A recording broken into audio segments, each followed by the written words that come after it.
चुनाव को लेकर सभी राजनीतिक पार्टियों ने अपनी अपनी तैयारी शुरू कर दी है। चुनाव को लेकर लोगों में भी काफी उत्साह है। सभी दल अपनी अपनी जीत का दावा कर रहे हैं। यूपी की 80 सीटों पर सभी की नजर है। यूपी में पहले चरण का मतदान 19 अप्रैल को होगा, जिसको लेकर इंडिया न्यूज की टीम हर लोकसभा क्षेत्र में जाकर लोगों की राय जान रही है कि वो इस बार चुनाव में किसके सर ताज सजाएंगे और किसे दरकिनार करेंगे।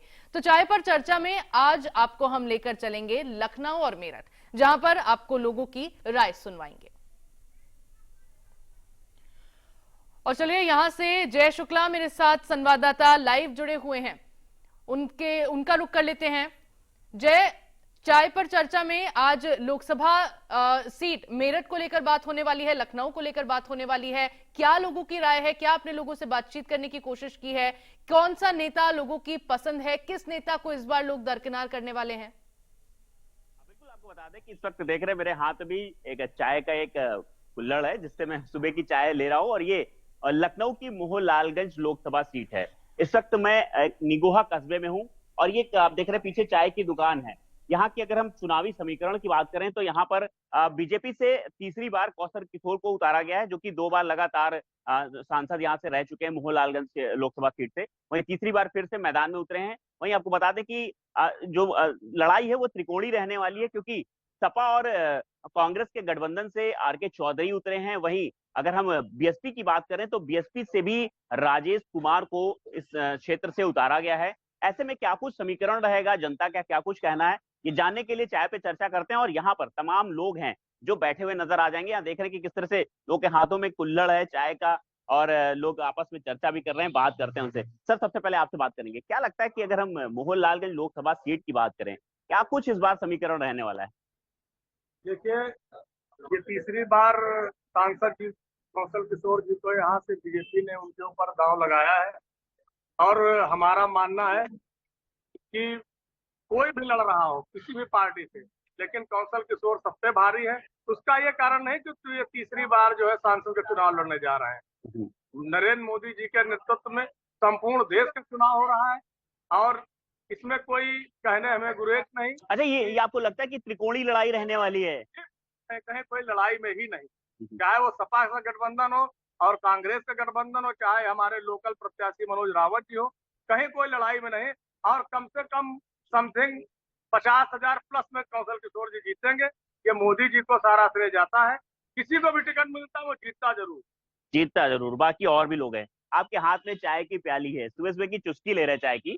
क्या कहेंगे, चुनावी चर्चाएं भी हो रही हैं और चुनाव का माहौल भी है, क्या कुछ लगता है आपको?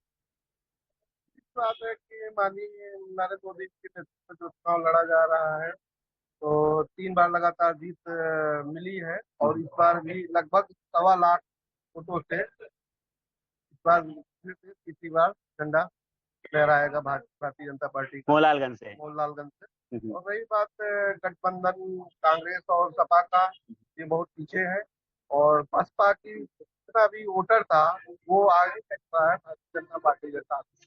तो भारतीय जनता पार्टी हुआ 2,000 रुपए का तो लाभ सीधे किसान को मिल रहा है।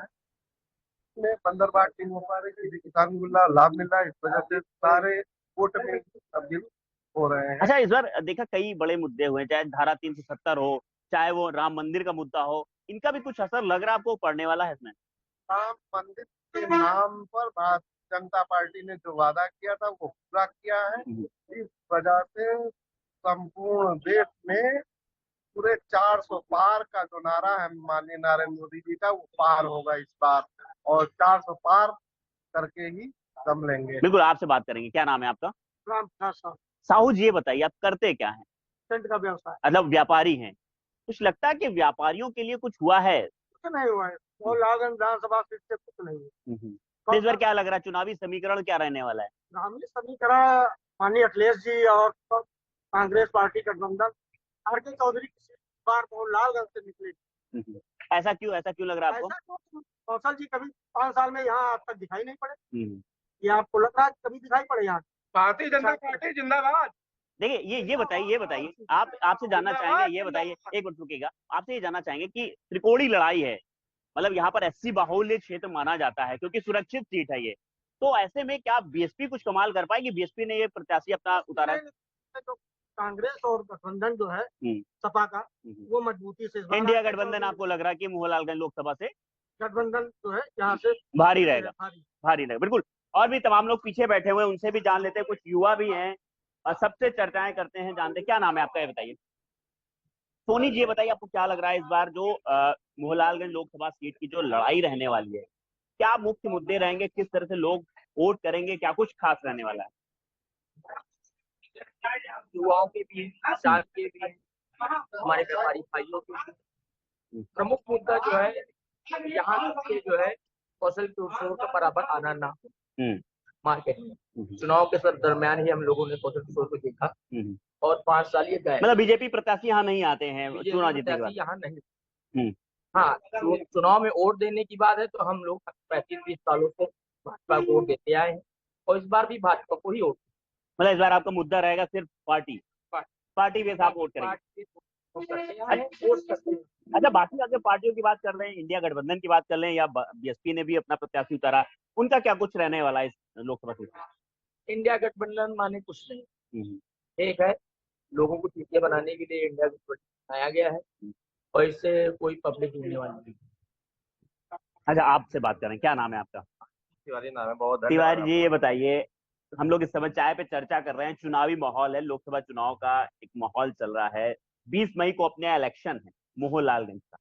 क्या लगता है आपको, क्या कुछ रहने वाला है, क्या कुछ सोचकर जनता वोट करेगी, क्या कुछ मुद्दे रहेंगे? जनता तो सब सोच चुकी है। कमल कमल कमल ही कमल खिल रहा है और कमल खिलता हर साल 3 साल से लगातार खिल रहा है, तो इस बार फिर खिलेगा कमल।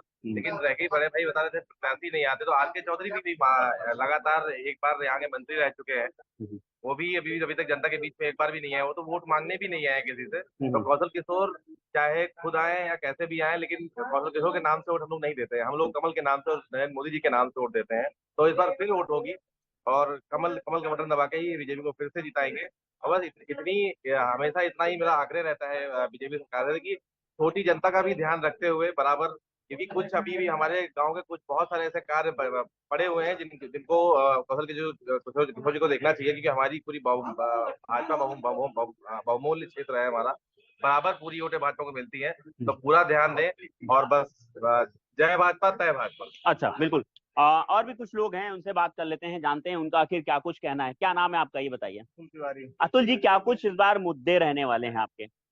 यही है कि मोदी जी के नेतृत्व में चुनाव हो रहा है, जय भाजपा तय भाजपा। सांसद कौशल किशोर कम से कम क्या कुछ काम अच्छा लगा आपको भाजपा का? भाजपा काम यही, श्री राम मंदिर जो वादा किया था उसको श्री नरेंद्र मोदी जी ने पूरा किया है, इसलिए जय भाजपा तय भाजपा।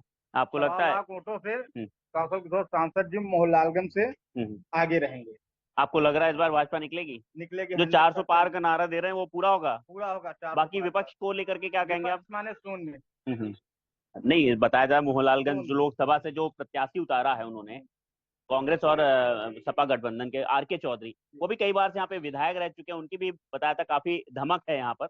क्या कुछ लग रहा है, कुछ हो पाएगा उनका? धमक और अच्छी पकड़ थी आर.के. चौधरी की, लेकिन ये अब दलबदलू हो चुके हैं। अगर ये भाजपा से होते तो जीतने का इनका चांस था, लेकिन अब चुनाव केवल नरेंद्र मोदी जी के नेतृत्व में हो रहा है, इसलिए जय भाजपा तय भाजपा। बिल्कुल, बगल में एक चाय पकौड़ी की दुकान है और ये निगोहा कस्बे की बहुत ही फेमस दुकान भी बताई जाती है, चवन्नी चाट की दुकान है। तो यहाँ कुछ लोग चाय पकौड़ी भी खा रहे हैं, उनसे भी बात करते हैं, उनसे जानने की कोशिश करते हैं क्या कुछ लग रहा है। भैया, क्या नाम है आपका? अनुज जी, कहाँ रहते हैं आप? अच्छा, ये बताइए कि लोकसभा सीट की अगर बात करें अपने मोहनलालगंज की, क्या कुछ लग रहा है इस बार, क्या कुछ होने वाला है, कौन जीतेगा, जनता किसको पसंद करेगी? आपको क्या लग रहा है, आपके हिसाब से क्या मूड है? आप हमारा मूड क्या बताएं आप? नहीं, बिल्कुल बताइए, क्यों नहीं बताएंगे। क्या कुछ विकास कार्य को लेकर के आप वोट करेंगे या प्रत्याशी को लेकर के करेंगे, कैसा कुछ रहेगा? आप वोट करेंगे कि नहीं? वोट भी नहीं करेंगे? अरे तब तो आप बताइए, आपसे बात करते हैं, क्या नाम है आपका? वोट करते कि नहीं? नहीं करते। बिल्कुल, यहाँ गर्मा गर्म पकौड़ियाँ निकल रही हैं, हम इनसे भी बात कर लेते हैं। भैया, क्या नाम है आपका? अच्छा, कितनी पुरानी दुकान है आपकी? 45 साल पुरानी है। ये चवन्नी क्यों लिख रखा आपने यहाँ पर? अच्छा, अब कितने में दे रहे हैं? मतलब चवन्नी से सीधे 15 रुपए? ये तो जनता के साथ नाइंसाफी है। महंगाई हो रही है ना। अच्छा ये बताइए, क्या कुछ लग रहा है इस बार लोकसभा चुनाव को लेकर के? आपके दुकान पे तमाम लोग आते होंगे, तमाम चर्चाएं होती होंगी सुबह सुबह पकौड़ी खाते हुए, क्या कुछ लग रहा है यहाँ की? पता नहीं। वैसे क्या होती चर्चाएं? चर्चा प्रत्याशी तो सारे घोषित हो गए, सारे घोषित हो गए, आर.के. चौधरी और कौशल किशोर बीजेपी से, और सपा से भी हो गए, आर.के. चौधरी, और बीएसपी से भी हो गए। 3 तो हो ही गए आपके यहाँ, तो त्रिकोणीय लड़ाई रहने वाली। कौन जीतेगा, क्या लग रहा है आपको? अच्छा, क्या ऐसा क्यों? भाजपा की लहर है, भाजपा ही जीतेगी। मोदी की डिमांड में है, तो लोग मोदी के नाम पे वोट दे रहे हैं। कुछ और युवा सुबह सुबह उधर पकौड़ी लेने के लिए खड़े हुए काउंटर पे, उनसे भी बात करते हैं, पूछते हैं कि आखिर उनका क्या कुछ कहना है। भैया क्या नाम है आपका? गुप्ता जी, कहाँ रहते हैं आप? अच्छा, निगोआ में रहते हैं। नहीं, लोकसभा मोहनलालगंज आपकी लगती है। क्या कुछ लग रहा है इस बार, मतलब मोहनलालगंज की जनता का क्या मूड लग रहा है आपको? हम दोनों तरफा है वैसे। आर.के. चौधरी के भी चांस काफी हैं। अच्छा, ऐसा क्यों? क्योंकि तो पार्टी से लड़ रहे हैं, तो वोटर तो बढ़ेंगे। मतलब इंडिया गठबंधन लग रहा है, कुछ हो सकता है। सपा के तो उनके देंगे, हम्म। और फिर बीएसपी के भी वोट बढ़ेंगे उनके, तो इसलिए चांस है उनके भी काफी। कौशल जी को तिवारा उतारा मैदान में भाजपा ने। देखिए, उनका 2 बार हो गया उनका, ठीक है, और कोई उनका काम क्षेत्र में दिखा भी नहीं, लोग कह रहे हैं मोदी को वोट देंगे। बात आपकी सही है, ऐसा भी नहीं है। हर आदमी मोदी मोदी ऐसा में नहीं करेगा ना, तो अपना भी भला सोचेगा। ऐसा नहीं कि जो अपने गांव के कुछ काम हो, भाई देश में हो रहा, क्या हो रहा है यहाँ, कुछ नहीं हो रहा, तो ये भी तो देखेगा आदमी। अच्छा, आपको कुछ लगता है कि जैसे जो राम मंदिर मुद्दा रहा है, धारा 370 रहा है, 3 तलाक रहा है, कुछ ये असर करेगा लोकसभा चुनाव में? इसका कुछ असर दिखने वाला आपको? नहीं, योगी जीतेंगे फिर, मगर मोदी हम नहीं योगी। जी जी, बिल्कुल। क्या कह रहे हैं आप? देख रहे, दो आपने चाय पकड़ रखी है।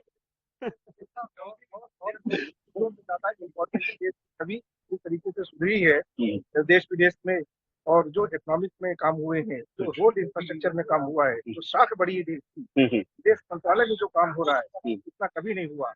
अगर आप 2014 की पहली बात करें, जो भ्रष्टाचार यहाँ पे था, 13 वर्ष, हम गर्व से कह सकते हैं कि हिंदुस्तानी, इसलिए हम वोट करते हैं भारतीय जनता पार्टी का 12 बड़ी की ओपन। तो क्या लगता है 400 पार का जो नारा दे रहे हैं, क्या बिल्कुल बनेगा? हम पूरा आश्वस्त हैं। अच्छा, विपक्ष के लिए आपसे 2 शब्द सुनना चाहेंगे, क्या कहेंगे इंडिया गठबंधन के लिए? इंडिया गठबंधन की हवा निकल चुकी है, वहाँ पे सारे भ्रष्टाचारी एक हो चुके हैं, उनमें कोई दम नहीं है। जब ये हार रहे थे तो ये गठबंधन बना रहे थे। मायावती जी के लिए क्या कहेंगे? अकेले चुनाव लड़ रही है, सरेंडर है, और हमें लगता है कि कहीं न कहीं वो जो इंडिया गठबंधन से खिलाफ है, इसीलिए वो अपना अलग लड़ रही है, और इनडायरेक्ट सपोर्ट इसका बीजेपी को मिलेगा। बिल्कुल, बहुत बहुत शुक्रिया। आपसे भी बात करेंगे। सर, मैं देख रहा हूँ आप चाय के लिए पहुंचे हैं, चाय पकौड़ी के लिए पहुंचे हैं, क्या कुछ खास लगता है इस दुकान में जो आप लोग आते हैं? अच्छा, कितने साल से यहाँ पे आते हैं, रुकते हैं आप? 10 साल से खा रहे हैं चाट पकौड़ी यहाँ की। अच्छा, इस बार क्या लोकसभा चुनाव में क्या कुछ लग रहा है आपको? ऐसा क्यों लग रहा है आपको? क्या कुछ काम आपको अच्छे लगे? 2 काम आपको अच्छे लगे। अच्छा, विपक्ष के लिए क्या कहेंगे इंडिया गठबंधन को लेकर के? वो लोग आपस में कर रहे हैं। ठीक है सर, बहुत बहुत शुक्रिया आपका। तो लोकसभा